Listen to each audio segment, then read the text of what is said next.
Trash monster. No, no, no, not trash can.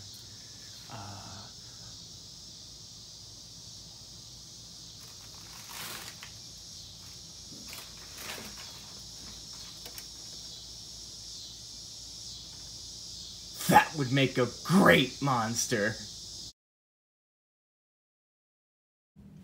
Hello everyone, welcome back to another episode of My Crippling Bank Account, of which there will be plenty more episodes because my bank account is in the process of being crippled, as I recently had a birthday and got a lot of money for my birthday, and I decided to spend it on a lot of stuff, and this is one of those stuff.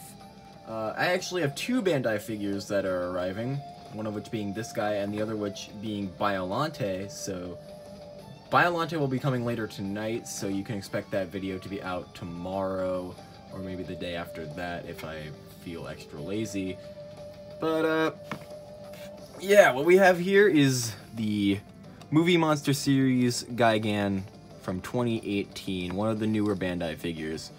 Bandai is fairly controversial nowadays for, you know, not really making the best figures, or at least not as good as they used to be in terms of the Godzilla line. So how does this guy hold up?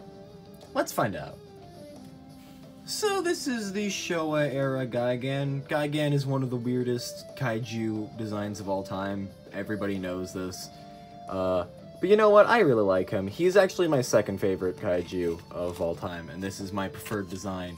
I mean, I appreciate his Final Wars design, but I don't know. There's something about the gold and green, as well as, like, the rounder body, that just makes this my design for Gigan. And, you know, I just really like this guy, honestly. I really do. But actually looking at the figure, he comes with his hang tag, which I will be cutting off after this shot. And as you can see, it has this nice tag right here. It says 2018 with a picture of, I think that's a Showa era Godzilla right there, if the head design looks familiar to me or not. And there's also a really nice looking picture of Gigan, as well as his name in both Japanese and English.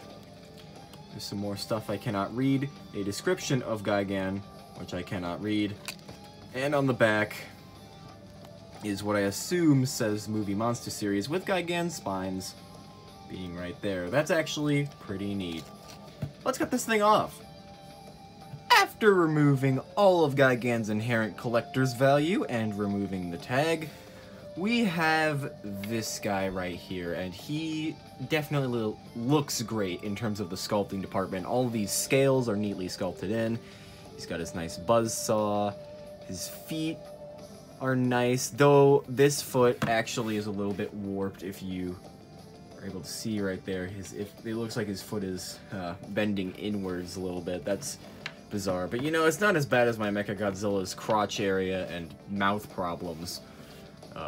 So this guy is pretty good looking in the sculpting department.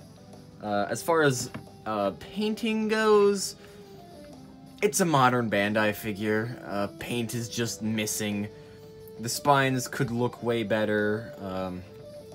If you look at the mouth area right there, you may actually be able to see that there is, in fact, sculpted in teeth, but there is no paint on the mouth, so it just looks like one long silver beak, which is, I mean, at least all the paint is clean, and there's really no paint chipping outside of, like, a little bit right there around the claw area, and I feel like the claws over time will become extremely dented.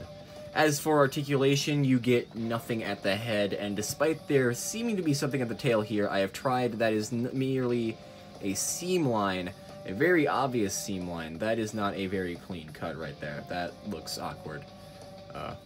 But, hey, at least both arms can move, so you can make him do slashing motions, or even put him into, hold on, his flying pose. Well, somewhat of a flying pose, as his tail will be continually standing up. But hey, it can act as like a handle, I guess, for a flying pose. And actually, when you pose him like that, he's pretty cool.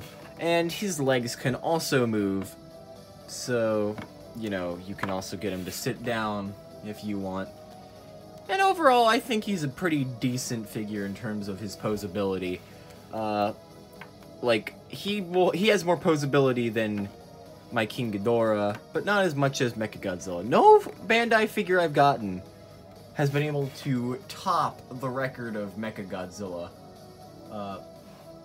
currently, because Mechagodzilla has movable head, movable torso, movable arms and legs. Nobody's been able to top him. Speaking of Mechagodzilla, here he is next to him. King Ghidorah, NECA Burning Godzilla, and just to have some fun, the Final Wars Bandai Creations Godzilla. So overall, I think that he is a definitely worthy purchase. Yeah, he's not the greatest, and he definitely has flaws of modern Bandai figures, but he's not bad at all.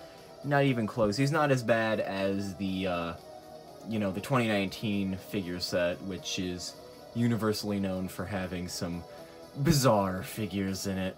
And he's also pretty cheap, too. I found him on Amazon for about 20 bucks with Prime shipping. So, yeah. I'd say if you want him, go get him.